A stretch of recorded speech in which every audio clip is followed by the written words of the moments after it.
चलो स्टार्ट करते हैं।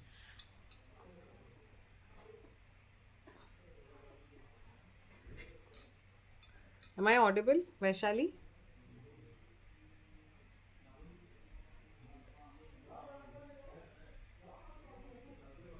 Let's start. So, retention of electronic records.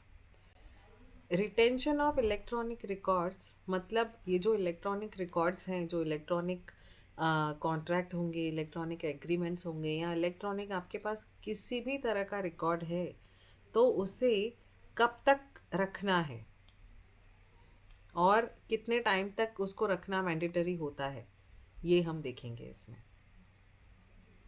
Just a सेक।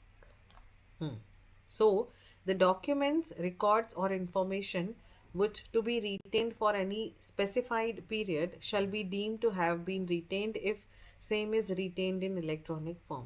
तो इलेक्ट्रॉनिक फॉर्म में अगर उसे रिटेन करना है तो वो कितने पीरियड के लिए रिटेन करना है वो स्पेसिफाइड है सेक्शन 7 में।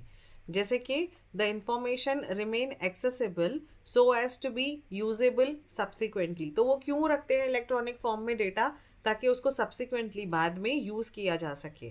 कि फॉर एग्जांपल आईटी रिटर्न जो है, इनकम टैक्स बोलती है कि आपको 7 ईयर्स का डेटा रखना है। कस्टम्स लॉ आपको बोलता है कि 5 ईयर्स का डेटा रखना है। कोई और लॉ के हिसाब से आपको कहा जाता है कि 10 ईयर्स का डेटा रखना है। तो ये जो डेटा आप अगर इलेक्ट्रॉनिकली रख रहे हो तो वो क्यों रख रहे हैं? So that this information should be accessible subsequently, जब बाद में उसकी ज़रूरत पड़े तो वो इंफॉर्मेशन यूज़ की जाए। The electronic records is retained in its original format which accurately represent the information. तो जो उसका ओरिजिनल फॉर्मेट है उसी में ही जो है वो उसको रिटेन करना है। ऐसे नहीं कि उसको चेंज करके रखा है, उसको अमेंड नहीं करना है। जो एक्यूरेटली जो उसका ओरिजिनल फॉर्म था उसी फॉर्म में उसको सेव करके रखना है, रिटेन करके रखना है। The detail will facilitate the identification of origin, destination, dates and time of receipt of such electronic records are available therein. तो उसमें डिटेल ये भी होगा कि ये जो डॉक्यूमेंट है उसका ओरिजिन क्या है, फिर उसका डेस्टिनेशन कहाँ पे वो फाइल सेव है, और date and time of receipt, कब वो डॉक्यूमेंट मिला। फॉर एग्जांपल कहीं से कोई नोटिस आया आपको, कोई समन आया, कोई इनकम टैक्स से लेटर आया, या किसी भी और कोई भी चीज़ का अगर आपके पास कोई पार्टनरशिप डीड है, आपका कुछ भी ऐसा है, सप्लीमेंट्री पार्टनरशिप डीड है, कोई भी ऐसा डॉक्यूमेंट है जो इलेक्ट्रॉनिकली सेव्ड है, तो वो किस दिन आपको रिसिप्ट हुआ, किस दिन आपने नोटरी करवाया, वो सारे इलेक्ट्रॉनिक रिकॉर्ड्स डेटा उसके साथ होने चाहिए। और audit of documents etcetera maintained in electronic form under section 7A। 7A ये बताता है कि ऑडिट ऑफ जो डॉक्यूमेंट्स होता है इलेक्ट्रॉनिक फॉर्म में, जो डेटा है उसका जो ऑडिट होता है उसको 7A में आता है। क्योंकि जैसे नॉर्मल बुक्स ऑफ अकाउंट्स का ऑडिट होता है, वैसे इलेक्ट्रॉनिक फॉर्म में जो बुक्स है, इलेक्ट्रॉनिक फॉर्म में जो भी डेटा है, नॉट ओनली बुक्स, जो भी डेटा है, जो भी डॉक्यूमेंट्स है, उनका भी ऑडिट होता है। तो वो जो ऑडिट होता है वो कौन से सेक्शन के अंदर होता है? 7A के अंदर होता है। Where any law for the time being in force contains provision of audit of documents, record, or information, then such provision shall also be applicable for audit of documents, records, or information processed and maintained in electronic records. तो जो भी उस time पे law है, for example अभी for the time being in force, अभी जो भी लॉ एप्लीकेबल है उसमें प्रोविज़न दिया होगा कि ऑडिट का प्रोविज़न क्या है, फिर रिकॉर्ड जो है, रिकॉर्ड और इन्फॉर्मेशन कौन से फॉर्म में सेव करना है, और वो जो प्रोविज़न है वो एप्लीकेबल होंगे चाहे वो इलेक्ट्रॉनिकली रख रहे हैं या मैन्युअली हार्ड कॉपीज़ रख रहे हैं। बोथ द केसेस में जो प्रोविज़न है डॉक्यूमेंट्स के वो एप्लीकेबल होंगे। Publication of rule, regulation etcetera in official gazette section 8 में दिया है कि वो जो पब्लिकेशन ऑफ रूल होगा, रेगुलेशंस होंगे, वो इलेक्ट्रॉनिक गैजेट। अब एक होता है जो हम नॉर्मल गैजेट की बात करते हैं, बाय ऑफिशियल गैजेट नोटिफिकेशन आना चाहिए, वो जो होता है वो न्यूज़पेपर में आता है। बट ये इलेक्ट्रॉनिक गैजेट में जो रेगुलेशन और रूल पब्लिश होते हैं अगर, तो वो सेक्शन 8 में आते हैं। Where any law provides that, excuse me, where any law provides that any rule, regulation, order, bylaw, notification or any other matter shall be published in official gazette, then such requirements shall be deemed to have been satisfied if such rule, regulation, order, or bylaws, notification or any other matter is published in official gazette or electronic gazette. कोई भी law अगर ये बोलता है कि उसमें rule regulation या उसके ऑर्डर या उसके बाई लॉज या उसके नोटिफिकेशन, वो सारी चीज़ें ऑफिशियल गैजेट में सबमिट, ऑफिशियल गैजेट में पब्लिश होनी चाहिए, तो उसको उतनी ही वैलिडिटी मिलेगी जितनी कि वो इलेक्ट्रॉनिक गैजेट में जो है पब्लिश होगी। तो मतलब इट इज़ नॉट मैंडेटरी कि सारी चीज़ें जो है वो ऑफिशियल गैजेट में पब्लिश हो, अभी जो है वो इलेक्ट्रॉनिक गैजेट में भी पब्लिश हो सकती है। वो ऑफिशियल गैजेट होगा, ऑफिशियल इलेक्ट्रॉनिक गैजेट होगा, जो मतलब इलेक्ट्रॉनिकली भी पब्लिश हो सकती है, नॉट नेसेसरीली कि सिर्फ उसमें पब्लिश होगी न्यूज़पेपर वगैरह में। No right to insist government office etcetera to interact in electronic form. अब सेक्शन 9 क्या बोलता है कि no right to insist government office etcetera to interact in electronic form. तो गवर्नमेंट को इंसिस्ट का कोई राइट नहीं है to interact in electronic form. तो ये सेक्शन 9 में आता है कि कब गवर्नमेंट को इंसिस्ट करना है, इंटरैक्ट करना है फॉर इलेक्ट्रॉनिक फॉर्म, कौन से केसेस में गवर्नमेंट को अलाउ नहीं है कि आपकी जो चीज़ें हैं वो गवर्नमेंट जो है वो देख पाएगी या इलेक्ट्रॉनिक फॉर्म को रीड कर पाएगी, क्योंकि उसके लिए भी प्रॉपर उनको वारंट लगेगा, सर्च वारंट लगेगा या किसी तरह का उनको परमिशन लगेगी। उसके बिना बिना they the government office also can not come and check your all electronic records. तो इलेक्ट्रॉनिक रिकॉर्ड है, इसका मतलब ये नहीं है कि वो कोई भी ऑफिसर आके आपका देख लेगा। उसके पास अगर प्रॉपर डॉक्यूमेंट है तो वो आके ये डॉक्यूमेंट्स आपके इलेक्ट्रॉनिक रिकॉर्ड्स देख सकता है। नो राइट ये हो गया। No right is conferred upon any person to insist any ministry or department of central government or state government or any authority under any law or control or funded by central state government should accept, issue, create, retain and preserve any document। तो government के ministry के department और central government या state government या कोई भी authority हो, तो उनके पास जो गवर्नमेंट जो है वो एक्सेप्ट कर सकती है, इशू कर सकती है, क्रिएट कर सकती है, अपने पास रख सकती है, प्रिजर्व कर सकती है कोई भी document in form of electronic record और effect any monetary transaction in electronic form.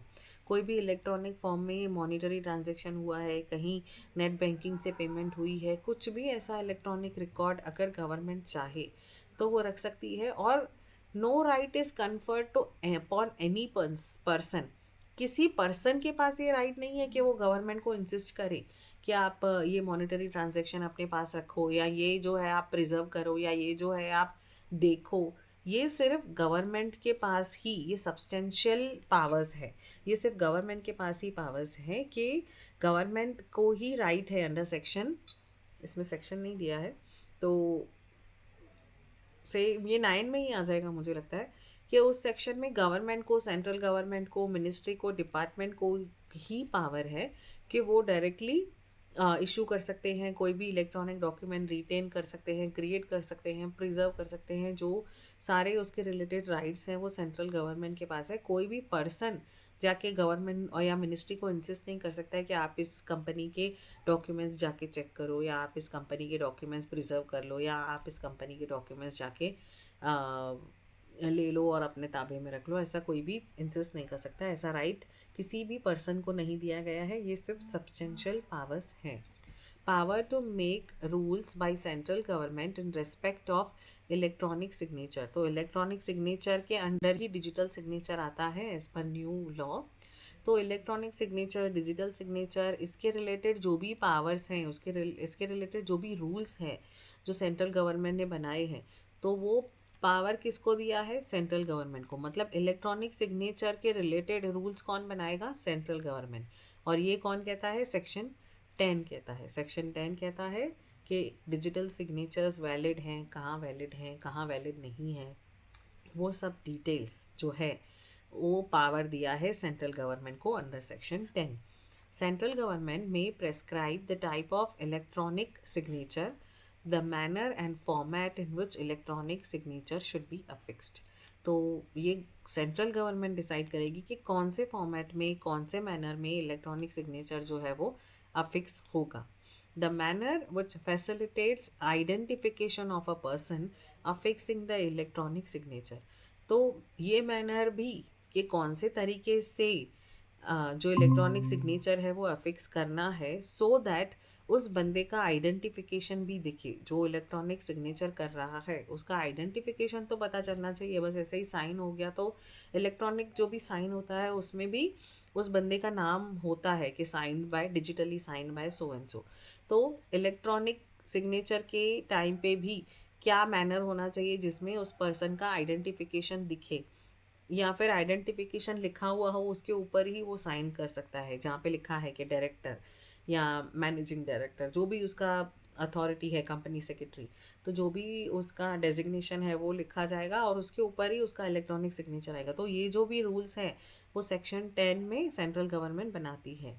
Control processes and procedure to ensure adequate integrity, security and confidential of electronic records और payment.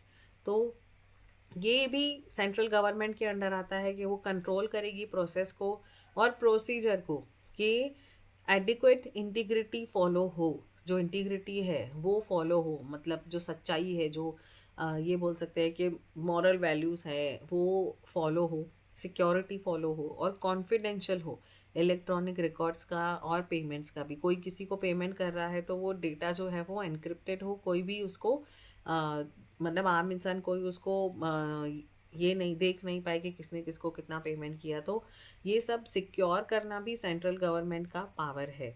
Any other matter which is necessary to give legal effect to electronic signature. कहीं कोई भी जगह पे government को लगता है, central government को लगता है कि इलेक्ट्रॉनिक सिग्नेचर को लीगल इफेक्ट देना चाहिए किसी और मैटर में, किसी और एरिया में, तो वो भी पावर सेंट्रल गवर्नमेंट के पास है under section 10. Same e governance, some e governance projects in India. India में ई गवर्नेंस प्रोजेक्ट बहुत हैं, जैसे कि NICNET इन 1987 में आया था, the national satellite based computer network. जो satellite based computer networks use कर रहा है, जो हम इंटरनेट यूज़ कर रहे हैं सैटेलाइट बेस्ड, तो वो ई गवर्नेंस है. मतलब क्या है कि गवर्नमेंट अपनी जो काम है वो इलेक्ट्रॉनिकली कर रही है. जैसे कि फॉर एग्ज़ाम्पल बहुत सारी चीज़ें हैं अब ऑनलाइन हो गई है. उद्योग आधार आप ऑनलाइन अप्लाई कर सकते हो, बहुत सारे एप्लीकेशंस, लगभग पुलिस वेरिफिकेशन है, सब कुछ, मतलब मोस्ट ऑफ द थिंग्स जो हैं वो ऑनलाइन हो गई है. मतलब गवर्नमेंट जो है अगर अपने प्रोसीजर्स को इलेक्ट्रॉनिकली यूज़ कर रही है, इलेक्ट्रॉनिकली इंटरनेट के यूज़ से गवर्नमेंट अपना काम कर रही है, जो भी उसका यूजुअल प्रोसीजर है, जो भी उसका कनेक्शन टू द सिटीजन्स है, तो उसे ई गवर्नेंस बोलते हैं. हमने ई गवर्नेंस ऑलरेडी किया था कल. तो ये वही बताया गया है कि सबसे पहले जो ई गवर्नेंस आया तो दैट वाज NICNET 1987, जिसमें satellite based computer network use किया गया. तो this was followed by launch of district information system of national informatics centre programme to computerised all district office of state government. तो state government की जितनी भी district office थी सबको computerise कर दिया. पहले जो मैनुअल थी, चाहे कोई भी डिपार्टमेंट हो, रेशन कार्ड की ऑफिस हो या इलेक्ट्रिसिटी ऑफिस हो या कोई और भी ऑफिस हो, तो सारे ऑफिस जो है वो कंप्यूटराइज्ड हो गए. अभी उनके डॉक्यूमेंट्स जो है वो कंप्यूटराइज्ड हैं, जो कि पहले मैनुअल थे. तो यहाँ पे गवर्नमेंट ने क्या किया, ई गवर्नेंस किया. Now, Parliament of Indian website. The website of Indian Parliament carries information of parliament. तो जैसे कि ई गवर्नेंस का एक प्रोजेक्ट, सबसे बड़ा प्रोजेक्ट ये भी है कि जो पार्लियामेंट है उसकी एक वेबसाइट ही है. हमारी जो इंडियन पार्लियामेंट है उसकी एक वेबसाइट है जिसमें क्या होता है, इंफॉर्मेशन अबाउट पार्लियामेंट है, द कॉन्स्टिट्यूशन ऑफ इंडिया के बारे में दिया गया है, वेरियस बजट्स दिए गए हैं, रिज्यूम ऑफ वर्क दिया गया है, किसका क्या वर्क है, वर्क रोल क्या है, पार्लियामेंट्री डिबेट्स के बारे में उस वेबसाइट पे अवेलेबल है, कमिटी एंड मेंबर्स. तो ये सिटीजन्स के लिए ये सारी इंफॉर्मेशन अवेलेबल है. तो ये, और उसके अलावा ये जो पार्लियामेंट की वेबसाइट है वो लिंक करती है other central and state government websites को। वहाँ पे आप जाओगे, अगर आपको कुछ है कि if you have any query या if you have any grievances, तो आप particular so and so website पे क्लिक कर सकते हो। आपको कुछ और आपको चाहिए, सीबीआईसी में कनेक्ट करना है, आपको पुलिस से कनेक्ट करना है, साइबर क्राइम से कनेक्ट करना है, किसी भी चीज़ में आपको आगे बढ़ना है तो आप वेबसाइट से कर सकते हो। तो ये भी ई गवर्नेंस का एक प्रोजेक्ट है। For example e governance centre at Haryana secretariat, तो हरियाणा सेक्रेटरीट ने मॉनिटर इंफॉर्मेशन टेक्नोलॉजी स्टेट में लेके आया हरियाणा गवर्नमेंट। तो ये भी एक जो है ई गवर्नेंस प्रोजेक्ट का एग्जाम्पल है। भूमि प्रोजेक्ट कर्नाटका स्टेट में चालू हुआ, जिसमें computerization of more than 200 treasuries all over the state. It was mainly for computerization of land record system. जो भी लैंड ओनर्स थे उसको पूरा कंप्यूटराइज किया गया, तो उस प्रोजेक्ट का नाम था भूमि। तो दिस इज़ ई गवर्नेंस। तो अगर हमको क्वेश्चन आता है कि ई गवर्नेंस प्रोजेक्ट के एग्जांपल्स क्या है, तो एक तो ये है कि पार्लियामेंट का वेबसाइट है, फिर भूमि प्रोजेक्ट है जो कर्नाटक में हुआ। This is the start. अभी तो हर चीज़ जो है वो ई गवर्नेंस हो गई है। नाउ कम्युनिकेशन, तो आईटी एक्ट इटसेल्फ, जो आईटी एक्ट बना, IT act 2000 has not amended or substituted the Contract Act 1872 in any manner whatsoever. तो आईटी एक्ट जो आया 2000 में, आईटी एक्ट ने आने से इंडियन कॉन्ट्रैक्ट एक्ट को अमेंड नहीं किया है, इंडियन कॉन्ट्रैक्ट एक्ट को चेंज नहीं किया है, ना ही उसे सब्सटीट्यूट किया है, ना ही वो उसकी जगह पर आया है। तो आईटी एक्ट जो है वो इंडियन कॉन्ट्रैक्ट एक्ट के साथ चल रहा है, हर एक्ट के साथ चल रहा है। उसने किसी भी एक्ट को सब्सटीट्यूट नहीं किया है, ना ही किसी भी एक्ट को अमेंड किया है। तो in order to form a valid electronic contract one needs to be a promisor and promisee. हमने कॉन्ट्रैक्ट पढ़ा है, तो यूजुअल कॉन्ट्रैक्ट में ये होता है कि एक प्रोमिसर होता है और एक प्रोमिसी होता है। The IT act grants legal recognition to communication process involving computer, computer system and computer network. तो यहाँ पर भी प्रोमिसर और प्रोमिसी ही है, बट उनका जो प्रोसेस है कम्युनिकेशन का वो क्या होता है, कंप्यूटर या कंप्यूटर सिस्टम को इन्वॉल्व करके होता है, इंटरनेट को इन्वॉल्व करके होता है। And computer network by identifying attribution, acknowledgement and dispatch of electronic records as key statutory provisions in its chapter 4 section 30 section 11 to 13 11 to 13 section जो है आईटी एक्ट का, उसमें ये दिया गया है कि जो प्रोमिसर एंड प्रोमिसी है वो जो आपस में कम्युनिकेशन करते हैं वो इलेक्ट्रॉनिकली करते हैं थ्रू कंप्यूटर और कंप्यूटर सिस्टम से करते हैं। और उसमें भी यही होता है कि वो आइडेंटिफाई करते हैं एट्रीब्यूशन को, उनका पर्पस क्या है कॉन्ट्रैक्ट का, फिर एक्नॉलेजमेंट होता है, वो एग्री करता है, and dispatch of electronic records, तो इलेक्ट्रॉनिक रिकॉर्ड्स का जो डिस्पैच होता है या एग्री होता है या वो उसको ओके लिख के भेजता है या जो भी मतलब एक्सेप्टेंस होता है, ऑफर और एक्सेप्टेंस, वो इलेक्ट्रॉनिकली होगा। तो कॉन्ट्रैक्ट एक्ट ख़त्म नहीं हो जाएगा, कॉन्ट्रैक्ट एक्ट की मीनिंग के साथ ही आईटी एक्ट का सेक्शन 11 to 13 रीड किया जाएगा। The act identifies 3 parties to electronic transmission process. तो इलेक्ट्रॉनिक ट्रांसमिशन प्रोसेस के 3 पार्टीज़ हैं अगर इलेक्ट्रॉनिकली कॉन्ट्रैक्ट हो रहा है तो।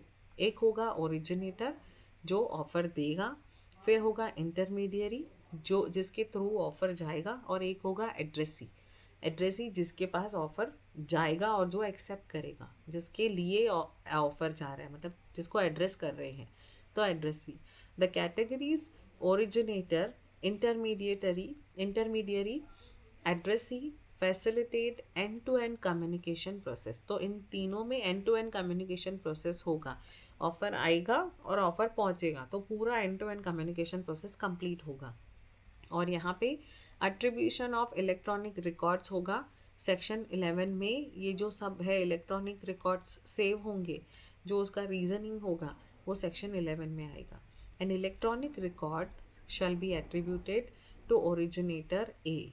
तो इलेक्ट्रॉनिक रिकॉर्ड्स जो है वो सबसे पहले ओरिजिनेटर ए के पास आएगा जो ऑफ़र करने वाला है।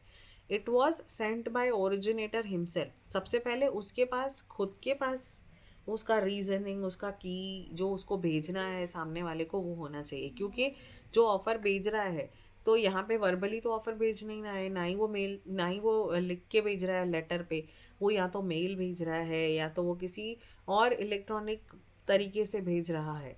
तो यहाँ पे क्या होगा, इलेक्ट्रॉनिकली कम्युनिकेशन हो रही है, इसीलिए ओरिजिनेटर को पहले सबसे पहले इलेक्ट्रॉनिक रिकॉर्ड खुद के लिए बनाना पड़ेगा, तब तो वो जाके पहुंचा पाएगा वो एड्रेसी को जिसको वो ऑफ़र देना चाहता है।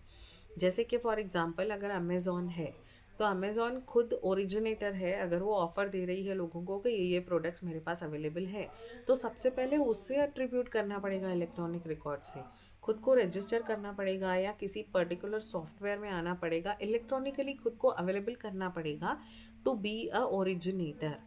बी क्या होगा, by a person who had the authority to act on behalf of originator in respect of electronic record. तो बी क्या होगा, कोई ऐसा बंदा होगा, one second, I am just receiving one call.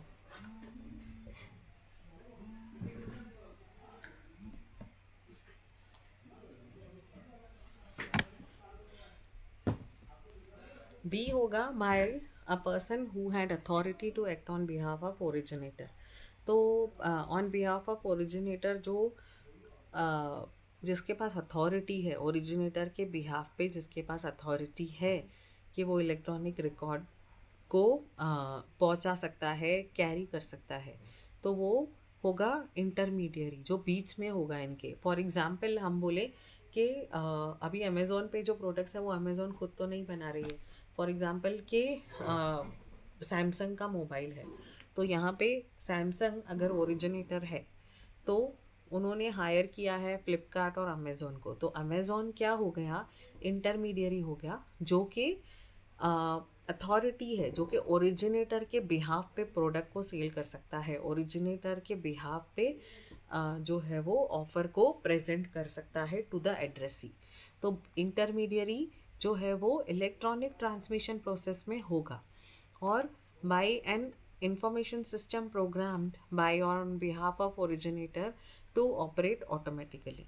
तो ये क्या होगा कि इंफॉर्मेशन सिस्टम में प्रोग्राम ऐसा बनाया जाएगा ताकि वो ऑटोमेटिकली ऑपरेट हो, मतलब हर टाइम हम लोग जब ऑनलाइन कोई ऑर्डर कर रहे होते हैं या इलेक्ट्रॉनिकली कोई काम कर रहे होते हैं, इट्स नॉट नेसेसरीली कि वो कोई बंदा सामने बैठ के कर रहा है, it is made such that वो प्रोग्राम ऐसे होता है कि it is operated automatically. With respect to IT Act 2000, attribution of electronic records means fixing identity of sender and receiver। तो अट्रीब्यूशन ऑफ इलेक्ट्रॉनिक रिकॉर्ड मतलब कि एक सेलर की आइडेंटिटी फिक्स हो गई, जो भी डेटा है मेन कि उसका पर्पस है वो फिक्स किया, सेलर का आइडेंटिटी फिक्स किया, रिसीवर का आइडेंटिटी फिक्स किया। Here originator is a person who sends or generates any electronic record। जो सेंड करता है, जो ऑफर कर रहा है, वो ओरिजिनेटर है, जिसने ओरिजिनेट किया, मतलब वो ओरिजिन है उसका, उसकी पैदाइश वो है, वो उसने ओरिजिन किया है, उसको जनरेट किया है उस रिकॉर्ड को। और रिसीवर जो होगा वो एड्रेसी होगा। यहाँ पे एग्जाम्पल है कि if X sends an email to Y, then X is a sender और ओरिजिनेटर, जिसने सेंड किया है वो ओरिजिनेटर है, वो खुद ही सेंडर है, और वाई जो है वो रिसीवर है, या फिर उसे एड्रेस ही बोल सकते हैं क्योंकि उसके लिए भेजा गया है। In normal course of communication, postal communication और paper communication, it is very easy to identify originator and addressee, but in electronic communication it is not the same। Normal course में तो पता चलता है कि टू कौन है, फ्रॉम कौन है। नॉर्मल पेपर अगर आपको कोई लेटर भी आया है, कहीं से भी आया है, फॉर एग्जांपल किसी कंपनी से कुछ लेटर आया है, किसी कंपनी से कुछ शेयर्स आए हैं, तो आपको पता है कि who is the sender, who is the receiver, किसके लिए आया है, किसने भेजा है। बट इलेक्ट्रॉनिक कम्युनिकेशन में इट्स नॉट ईजी कि ये कहाँ से आया है, क्योंकि यहाँ पे अट्रीब्यूशन बहुत इम्पॉर्टेंट है कि एक आइडेंटिटी फिक्स हो गई है सेंडर की और रिसीवर की। वहाँ से अभी आपको मेल आया है, तो मेल में अगर जब तक वो बंदा अपना नाम नहीं लिखेगा तो आपको पता नहीं चलेगा, मेल आईडी तो वो कुछ भी बना सकता है। तो बेसिकली इलेक्ट्रॉनिक कम्युनिकेशन में आइडेंटिफाई करना ओरिजिनेटर को और एड्रेसी को, रिसीवर को और सेंडर को थोड़ा मुश्किल है।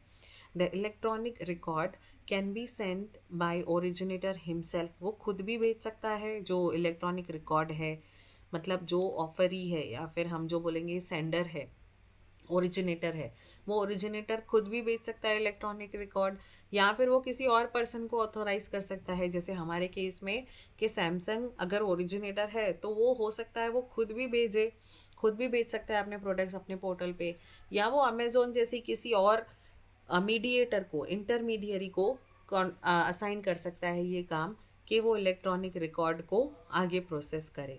और by a person who has been authorised by originator, या फिर वो किसी और को ऑथोराइज कर सकता है, मतलब ओरिजिनेटर को, ओरिजिनेटर जो है वो ऑथोराइज करेगा किसी और पर्सन को। और by an information system that the originator has authenticated, या फिर वो सिस्टम को ही अरेंज अलाउ करेगा कि वो करो, वहाँ पे कोई बंदा नहीं बैठा होगा, वो ऑटोमेटिकली जो है वो ऑथेंटिकेट होगा और जो इंफॉर्मेशन सिस्टम है वो उस काम को आगे बढ़ाएगी। तो बेसिकली इन शॉर्ट कहने का मतलब यही है कि इलेक्ट्रॉनिक जो रिकॉर्ड है, जो इलेक्ट्रॉनिक कॉन्ट्रैक्ट होगा, ई कॉन्ट्रैक्ट होगा, उसमें 3 पार्टीज इन्वॉल्व होंगी, ओरिजिनेटर, इंटरमीडियरी और एड्रेसी, जो एक भेजेगा और एक जो इंटरमीडियरी होगा और जो रिसीवर होगा।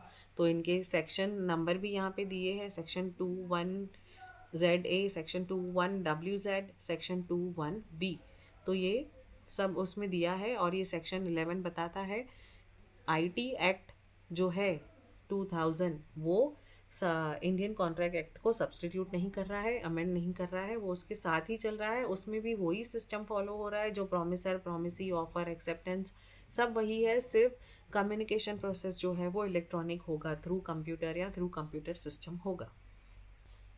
फिर acknowledgement of receiving of electronic record, तो इलेक्ट्रॉनिक रिकॉर्ड जो है वो रिसीव हुआ या नहीं हुआ उसका एक्नॉलेजमेंट होना ज़रूरी है।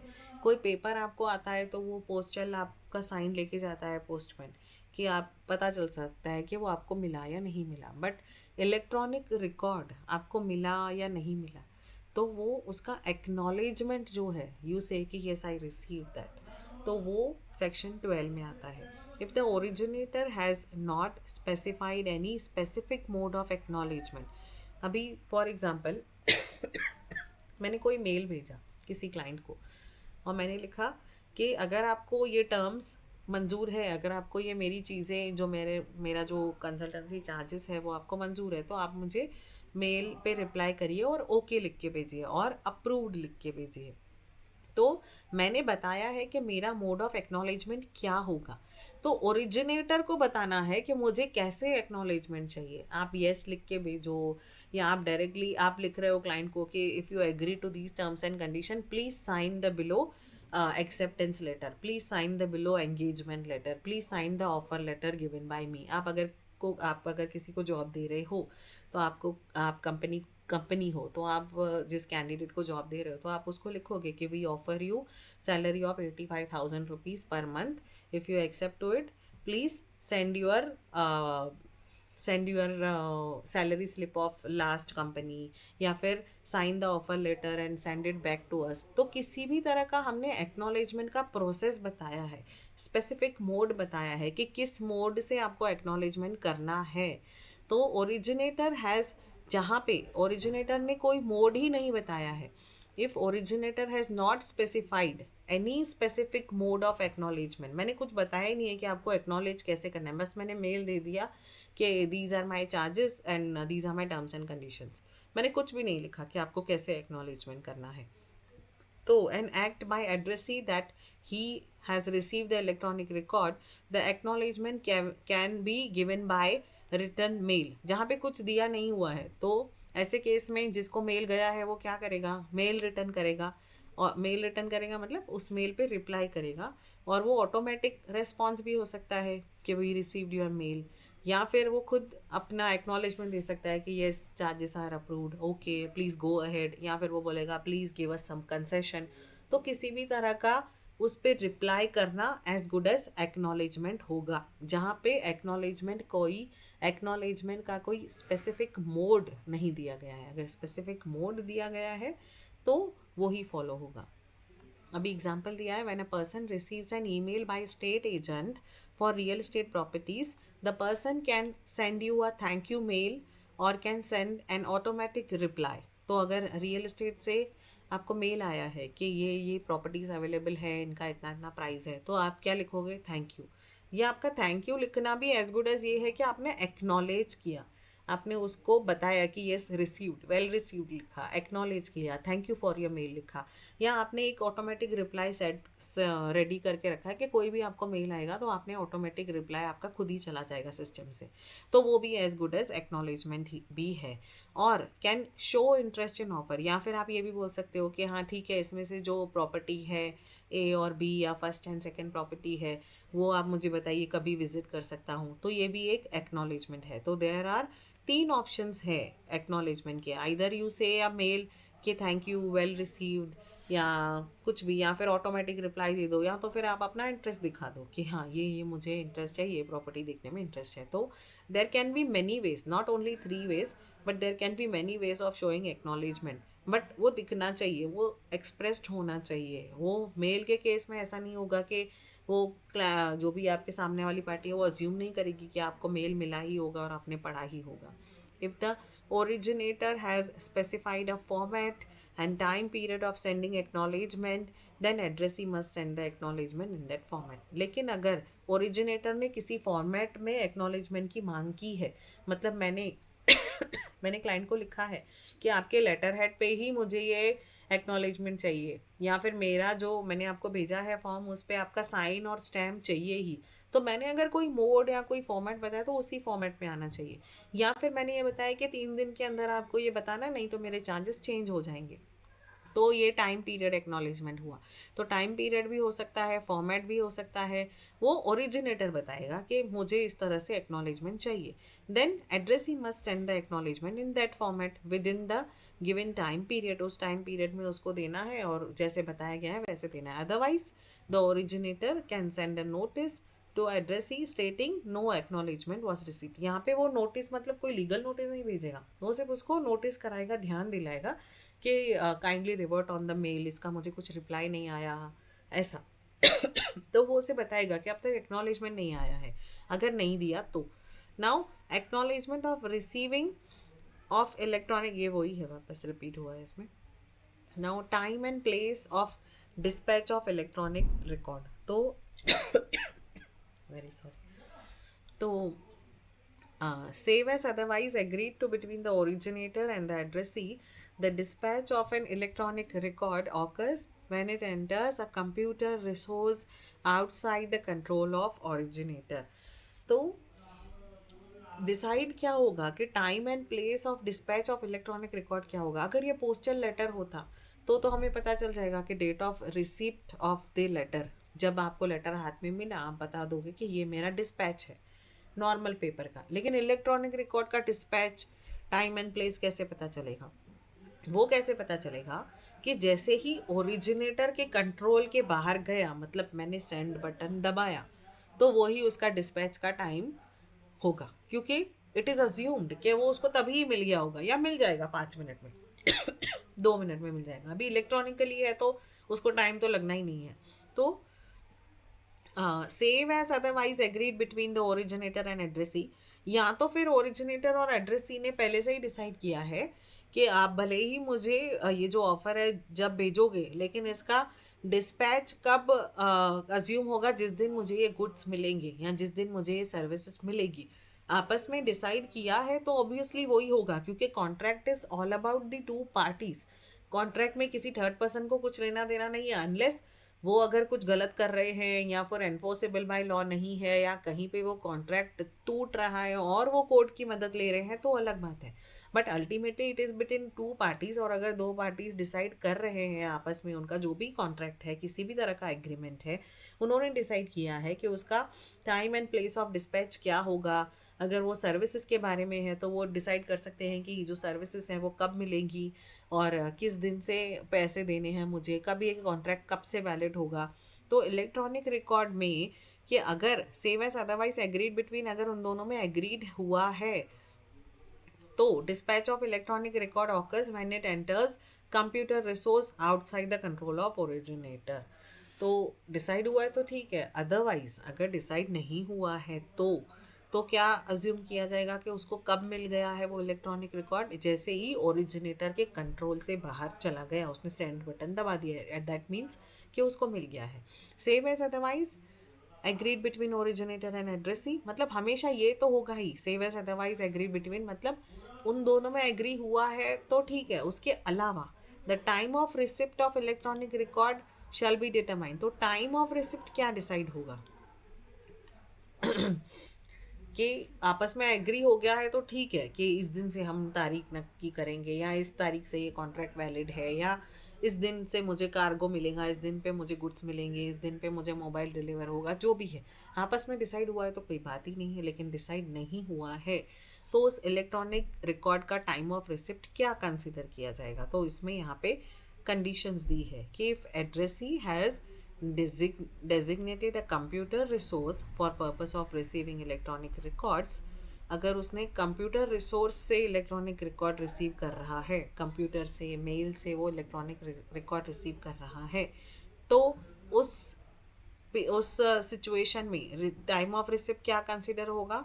The receipt occurs at time when electronic record enters designated computer resource. तो जब मेरे कंप्यूटर रिसोर्स पे आएगा, मतलब मुझे मेल दिखेगा, वो ही टाइम होगा कि मेरा time of receipt of electronic record है। Time of receipt of electronic record वो है जिस टाइम पे मुझे मेल आया, जिस टाइम पे मुझे वो दिखा मेरे सिस्टम में। If electronic record is sent to computer resource to addressee is not designated computer resource, computer resource से नहीं भेजा जा रहा है, तो क्या होगा? Receipt occurs at the time when electronic record is retrieved by addressee. For example, वो computer resource से नहीं भेजा जा रहा है, तो जब वो addressee उस चीज़ को रिट्राइव करेगा, मतलब क्या कि फॉर एग्ज़ाम्पल कि उसको कोई पिन कोड दिया गया है बैंक से, बैंक का हम अकाउंट खोलते हैं तो हमको एक पिन होता है, तो जब हमने वो पिन का वो पेपर खोला, जब हमें वो मिला, हमने पेपर खोला और उसके बाद हम सिस्टम में जाके उसे एंटर किया, तो उस टाइम को जो है वो time of receipt of electronic record कहा जाएगा। क्योंकि यहाँ पे क्या हुआ है कि इलेक्ट्रॉनिक, दो ये ई कॉन्ट्रैक्ट है, सब इलेक्ट्रॉनिक ही हो रहा है, हम इलेक्ट्रॉनिक रिकॉर्ड की ही बात कर रहे हैं, बट इलेक्ट्रॉनिक रिकॉर्ड जो है वो मुझे इलेक्ट्रॉनिकली नहीं मिला है। ये जो मुझे पासवर्ड है वो मुझे मेल से नहीं मिला है, वो मुझे कुरियर से आया है, आपका नेट बैंकिंग का पासवर्ड सो एंड सो है। तो ऐसे टाइम पे जब मैंने उसको रिट्राइव किया, जब मैंने उसे यूज़ किया, तब मैं ये माना जाएगा कि तब मुझे वो जो है इलेक्ट्रॉनिक रिकॉर्ड रिसीव हुआ। If addressee has not designated a computer resource along with specified timings, if any, receipt occurs when electronic record enter computer resource of addressee, जहाँ पे कोई भी specified timing की बात ही नहीं की गई है and addressee ने कोई designated computer resource से नहीं भेजा है, मतलब उसने मेल से नहीं भेजा है, फॉर एग्जांपल अमेज़ॉन पे डाल दिया है इलेक्ट्रॉनिक रिकॉर्ड कि ये प्रोडक्ट्स अवेलेबल हैं सेल के लिए, तो जब एड्रेसी ने देखा, जब एड्रेसी के कंप्यूटर पे आया और उसने देखा, उसी टाइम को माना जाएगा कि that is the time of receipt of electronic record, मतलब उस टाइम पे ही उसे रिकॉर्ड रिसीव हुआ जब उसने पढ़ा। तो ये, इसको इतना कॉम्प्लिकेट करने की ज़रूरत भी नहीं है, ये सिंपल सी बात है कि अगर कुछ इसमें क्वेश्चन एमसीक्यू आता भी है तो समझने की ही बात है कि जब मुझे मिलेगा तो ही तो वो कंसिडर होगा, एट रिसिप्ट होगा। कि मुझे मिला ही नहीं होगा तो ऑफर अकेले किस काम का है, जब अगर वो एड्रेसी के पास पहुंचा ही नहीं है तो इलेक्ट्रॉनिक रिकॉर्ड जब तक एड्रेसी के पास पहुंचा नहीं है, उसके नज़र के सामने नहीं आया है, तब तक वो मिला नहीं है। As simple as that.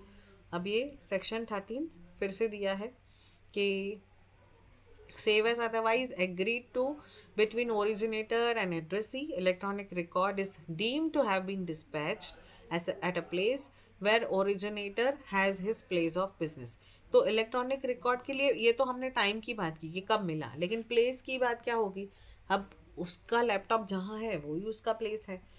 ज़रूरी तो वो तो ये नहीं बोल सकता है कि मेरी ऑफिस में नहीं आया ये लेटर, मैं नहीं देख सकता, ये तो ऑफिस से रिलेटेड काम है, ऑफिस से रिलेटेड मेरा जो भी जो भी कोई काम होगा उसका, फॉर एग्जांपल उसको इनकम टैक्स से लेटर आया कि आपका इतना बाकी है, या जीएसटी से लेटर आया कि आपका जीएसटी इतना बाकी है पे करो, या आपने ज़्यादा क्रेडिट ले लिया, तो कुछ भी अगर ऐसा है तो वो ये नहीं बोल सकता कि ये तो जीएसटी तो ऑफिस से रिलेटेड है और मुझे ऑफिस में लेटर नहीं आया है, बट उसे मेल आया है। तो इलेक्ट्रॉनिक रिकॉर्ड तो आपके सिस्टम पे ही आएगा, तो वो इट इज़ डीम्ड, वो अज्यूम किया जाता है कि वो आपकी प्लेस ऑफ बिजनेस पे ही मिला है आपको। तो जहाँ आपकी प्लेस ऑफ बिजनेस है उसमें जो एड्रेस है आपकी ईमेल एड्रेस, तो वो प्लेस ऑफ बिजनेस ही कंसिडर होगी। Electronic record is deemed to be dispatched at place where originator has his place of business. जहाँ पे प्लेस ऑफ बिजनेस है वहाँ से आया है, मतलब ओरिजिनेटर भी प्लेस ऑफ बिजनेस है। जैसे कि जीएसटी डिपार्टमेंट ने भेजा है, चाहे जीएसटी ऑफिसर ने फॉरेन में बैठ के क्यों ना वो लेटर भेजा हो या अपने घर में बैठ के क्यों ना भेजा हो, बट इट इज़ अज्यूम कि वो जीएसटी ऑफिस से ही आया है। अगर वो मेल जो सेंडर है, जो जिसने भेजा है, जो ओरिजिनेटर है, उसका आईडी अगर वो है कि जीएसटी डिपार्टमेंट, जीएसटी सेल, जो भी कुछ है, तो वहाँ से ही आया है, मतलब ओरिजिनेटर की प्लेस ऑफ बिजनेस से आया है।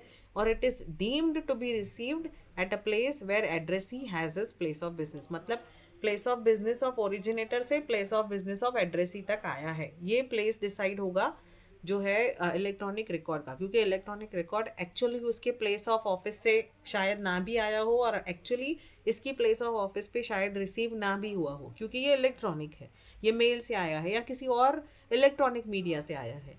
तो इट इज़ अज्यूम्ड कि उसके प्लेस ऑफ बिजनेस से आया है, ओरिजिनेटर की प्लेस ऑफ बिजनेस से आया है टू द एड्रेसी के प्लेस ऑफ बिजनेस तक। Now, the provision of subsection 2 shall apply notwithstanding that the place where computer resource is located। तो ये मैंने अभी बताया कि जहाँ पे कंप्यूटर रिसोर्स लोकेट होगा वहीं से ही ये कंसिडर होगा कि वहीं से ही आया है। तो it is deem to have been received under section 3, भले ही वो वहाँ पे नहीं हो। जो जीएसटी ऑफिसर है वो फॉरेन में बैठ के लेटर भेज रहा है, तो इसका मतलब ये नहीं कि वो अपने ऑफिस से नहीं भेज रहा है। तो इट इज़ डीम्ड कि वो इलेक्ट्रॉनिक रिकॉर्ड उसकी प्लेस ऑफ बिजनेस से ही भेजा गया है। For the purpose of this section, if originator or addressee has more than one place of business, the principal place of business shall be the place of business। अगर originator या addressee की एक से ज़्यादा बिजनेस प्लेसेस हैं या एक से ज़्यादा भी बिजनेसेस हैं, बट जो उसका प्रिंसिपल प्लेस ऑफ बिजनेस है उसी को ही और जो प्लेस कंसिडर किया जाएगा फॉर दिस पर्टिकुलर सेक्शन कि आपका इलेक्ट्रॉनिक रिकॉर्ड कहाँ रिसीव हुआ है, तो वो प्रिंसिपल प्लेस ऑफ बिजनेस ही कंसिडर किया जाएगा। उसकी 4 ऑफिस हैं, वो बैठा है किसी भी ऑफिस में नहीं बैठा है, वो अपने घर में बैठा है, तो वो सोचेगा कि ये कौन से ऑफिस में आया है एड्रेस, ये मेल जो है वो कौन से ऑफिस के लिए आया है। तो इट इज़ अज्यूम कि वो उसकी प्रिंसिपल ऑफिस, जो उसकी मेन कॉरपोरेट हेड ऑफिस है, उसके रिलेटेड ये चीज़ है। तो इलेक्ट्रॉनिक रिकॉर्ड्स में टाइम एंड प्लेस कभी कभी कोई केस में बहुत इंपॉर्टेंट होता है, ये जानना कि वो उसका टाइम क्या है, कब मिला है, कब रिसीव हुआ है, कब से उसको इफ़ेक्टिव डेट माना जाएगा, और प्लेस, उसका प्लेस क्या है, कहाँ रिसीव हुआ है। तो इलेक्ट्रॉनिकली रिसीव हुआ है तो ऑब्वियसली मेल पे हुआ होगा या किसी और इलेक्ट्रॉनिक मीडिया से रिलेटेड कहीं और रिसीव हुआ होगा। तो उसका मेन कंसर्न यही है कि प्लेस ऑफ बिजनेस जो है, यही अज्यूम किया जाएगा कि उसकी प्लेस ऑफ बिजनेस पे ही मिला गया है। एक से ज़्यादा प्लेस ऑफ बिजनेस है तो principal place of business will be considered as a electronic record receiving place. If originator और addressee does not have a place of business, तो अगर उसके पास बिजनेस की जगह ही नहीं है, वो घर से ही काम कर रहा है, तो his usual place of residence, जहाँ पे वो यूजुअली रहता है, वो ही प्लेस ऑफ बिजनेस मानी जाएगी। अगर कोई घर से काम करता है, फ्रीलांसर है, या उसको कोई ऑफिस की ज़रूरत ही नहीं है, उसका काम वैसा है, तो फिर ऐसे केस में उसकी जो यूजुअल रेसिडेंस है वही प्लेस ऑफ बिजनेस होगी। Usual place of residence in relation to body corporate means the place where it is registered. अगर वो बॉडी कॉर्पोरेट है, कोई बॉडी कॉर्पोरेट है मतलब कोई एनजीओ है या कोई कोऑपरेटिव सोसाइटी का ये है, एसोसिएशन है, कुछ ऐसा भी, कोई भी ऐसी बॉडी कॉर्पोरेट है, तो उनके लिए यूजुअल प्लेस ऑफ रेसिडेंस मतलब अभी उनकी वो ही होगी जहाँ पे उस जिस जगह पे वो रजिस्टर्ड है, कोई एसोसिएशन है, कोई ट्रस्ट है, जहाँ पे वो रजिस्टर्ड है, वही उसकी प्लेस ऑफ रेसिडेंस मानी जाएगी, और वो ही उसकी जो है वो बिजनेस प्लेस मानी जाएगी, और उसी प्लेस पे माना जाएगा कि इलेक्ट्रॉनिक रिकॉर्ड रिसीव हुआ। नाउ ये वापस वही है, time and dispatch of electronic record वापस से दिया है। Now execution of E contracts. तो ई कॉन्ट्रैक्ट का एग्जीक्यूशन कैसे होता है? अब तक तो हमने देखा ई कॉन्ट्रैक्ट्स क्या है, कैसे हो सकता है, फिर उसमें इलेक्ट्रॉनिक कॉन्ट्रैक्ट कब रिसीव होगा, time of, place of business, ये सब हमने देखा. But what is execution of E contract? E contract execute कैसे होता है? The recognition and regulation to e-contract is provided by various laws such as IT Act 2000 and Indian Evidence Act 1892. तो ई contract को evidence की मान्यता भी दी गई है अंडर इंडियन एविडेंस एक्ट, और आईटी एक्ट के साथ इसको पढ़ना बहुत इंपॉर्टेंट है because it is electronic contract. The provision of IT act mention about the attribution, उसका एट्रीब्यूशन, उसका ओरिजिनेटर, उसका मकसद, उसका सेंडर क्या है, वो कॉन्ट्रैक्ट किस लिए बना है, उसका सब्जेक्ट लाइन, ये सब आईटी एक्ट की वजह से पता चलता है. एक्नॉलेजमेंट आईटी एक्ट बताता है, आईटी एक्ट के सेक्शंस बताते हैं कि एक्नॉलेज का प्रोसीजर क्या होगा और एक्नॉलेज कब कैसे करना है. जैसे कि अभी हमने देखा कि एक्नॉलेज जो, अगर मैंने बताया कि ऐसे एक्नॉलेज करना है, ओके लिख के एक्नॉलेज करना है, साइन स्टैम्प करके एक्नॉलेज करना है, या एक अलग से लेटर बना के देना है, उस पर लिख के देना है कि यस आई एग्री, तो एक्नॉलेजमेंट का प्रोसेस क्या होगा. फिर डिस्पैच ऑफ इलेक्ट्रॉनिक रिकॉर्ड्स कैसे होंगे, जब से उसके ओरिजिनेटर के सिस्टम से गया मतलब वो डिस्पैच हो चुका. फिर सिक्योर्ड इलेक्ट्रॉनिक प्रोसीजर्स क्या होंगे कि इलेक्ट्रॉनिक प्रोसीजर सिक्योर्ड होना चाहिए, सेफ होना चाहिए. तो ये आईटी एक्ट ये सब मेंशन करती है. तो जो एग्जीक्यूशन ऑफ ई कॉन्ट्रैक्ट है वो आईटी एक्ट के वजह से ही एग्जीक्यूट हो पाता है, क्योंकि IT act gives different procedure के इलेक्ट्रॉनिक जो प्रोसीजर है, फिर उस रिकॉर्ड्स को कैसे डिस्पैच करना है, एक्नॉलेजमेंट कैसे करना है, ये सब इलेक्ट्रॉनिकली हो रहा है. ये सब आईटी का हेल्प की वजह से हो रहा है. इसीलिए execution of e-contract is not possible without IT Act 2000.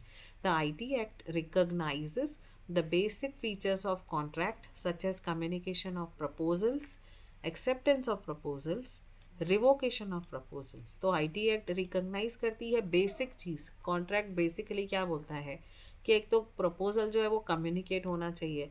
जब तक ऑफर पता ही नहीं चलेगा जिस बंदे को एक्सेप्ट करना है तो वो एक्सेप्ट करेगा ही कैसे. तो प्रपोजल प्रॉपरली कम्युनिकेट होना चाहिए.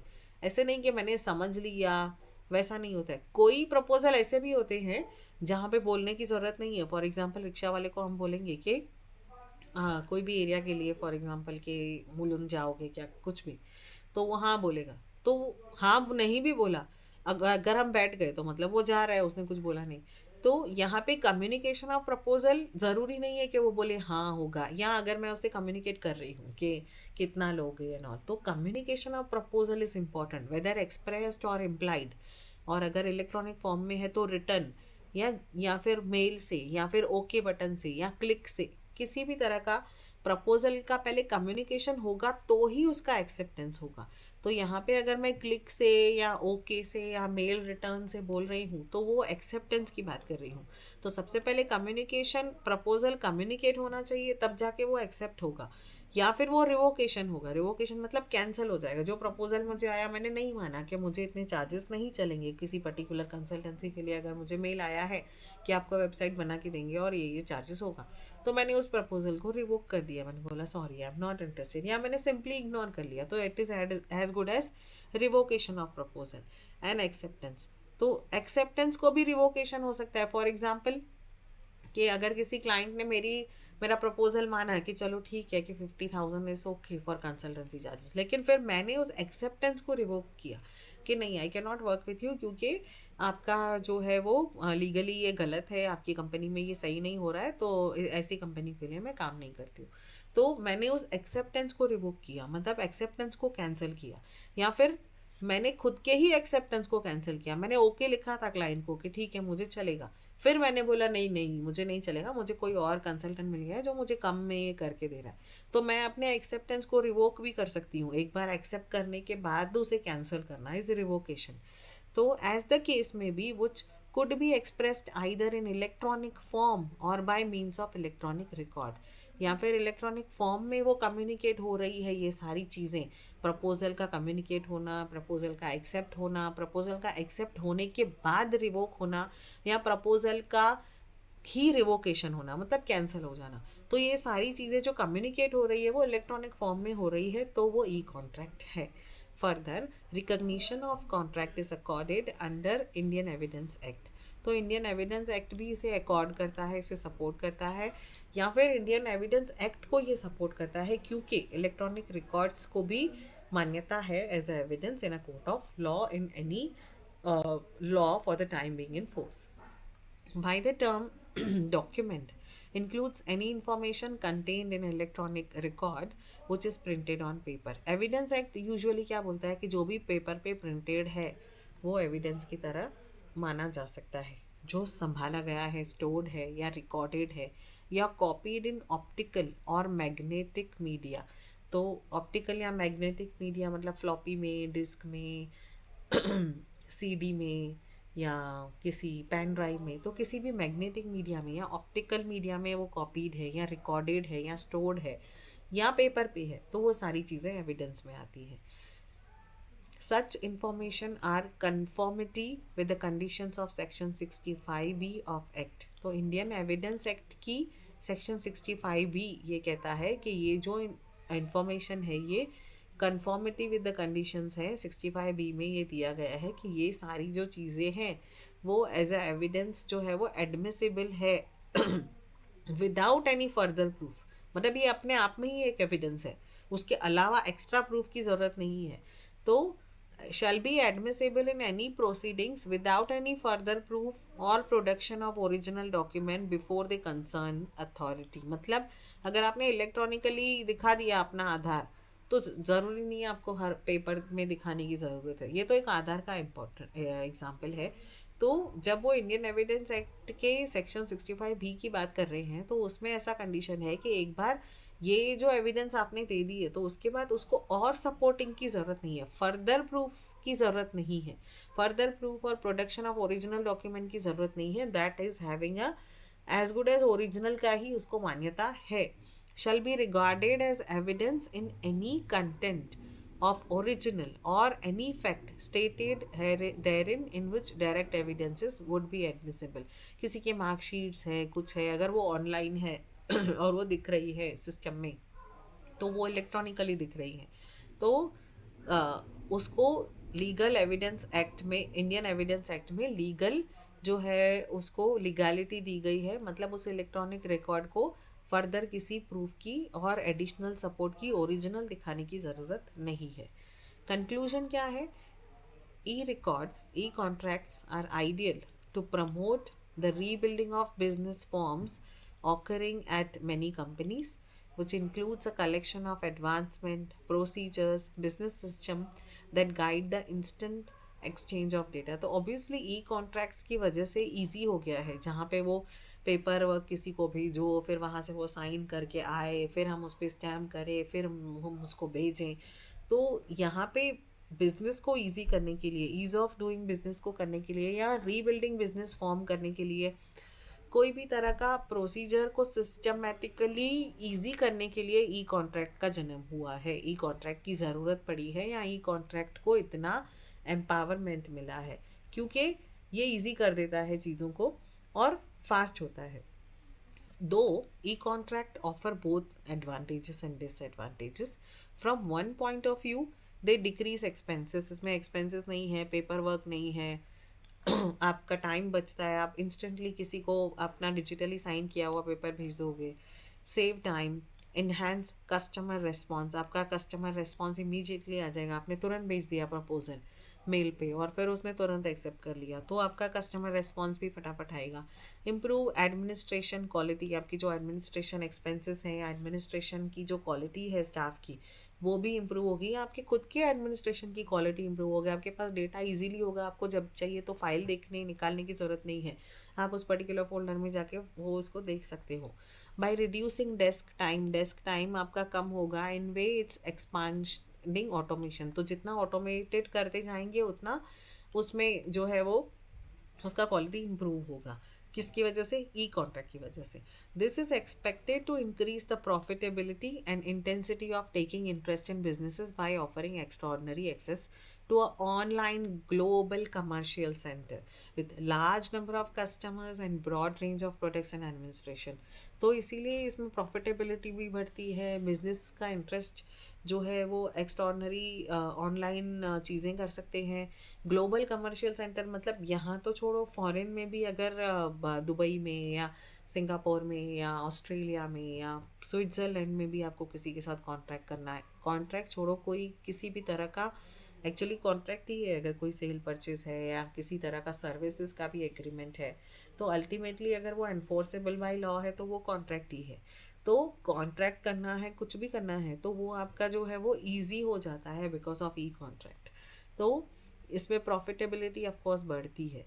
तो अब एक और इसमें पॉइंट है कि कोविड-19 will also be used to drive India Inc towards paperless and faster forms of document. तो कोविड-19 की वजह से भी ऑनलाइन चीज़ों का एग्जीक्यूशन जो है वो बहुत बड़ा है। बाकी सब भी ठीक, वर्क फ्रॉम होम भी पॉसिबल हुआ फॉर दिस कोविड-19, तो इलेक्ट्रॉनिक चीज़ें यूज़ हुई। दो यहाँ पे कॉन्ट्रैक्ट की बात नहीं चल रही है, बट उसके वजह से जो है वो faster forms of document execution होने लगा, वो चीज़ें अप्रूव होने लगी इलेक्ट्रॉनिकली।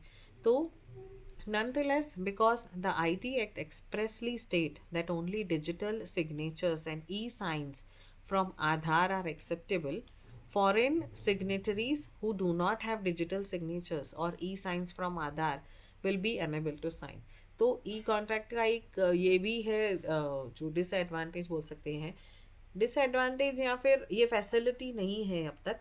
क्यों? क्योंकि जो अगर हम लोग, तो हमारा तो ठीक है, आधार ऑथेंटिकेट होता है, उसके बाद ही हमारा डिजिटल सिग्नेचर बनता है। लेकिन जिन लोगों के पास आधार नहीं है, जो फॉरेन सिटीजन्स है, तो उनका डिजिटल सिग्नेचर को यहाँ पे जो है वो वैलिडिटी नहीं है, क्योंकि गवर्नमेंट ट्रेस नहीं कर पाएगी कि वो बंदा कौन है, क्योंकि गवर्नमेंट ने उसको एक यूनिक आइडेंटिफिकेशन नंबर आधार के फॉर्म में नहीं दिया हुआ है। तो उस हिसाब से वो सही भी है, बट इस वजह से जो है वो they are enable to do e sign, वो ई साइन नहीं कर सकते हैं फॉरेन के लोग कोई भी इंडियन ऐसे डॉक्यूमेंट पे।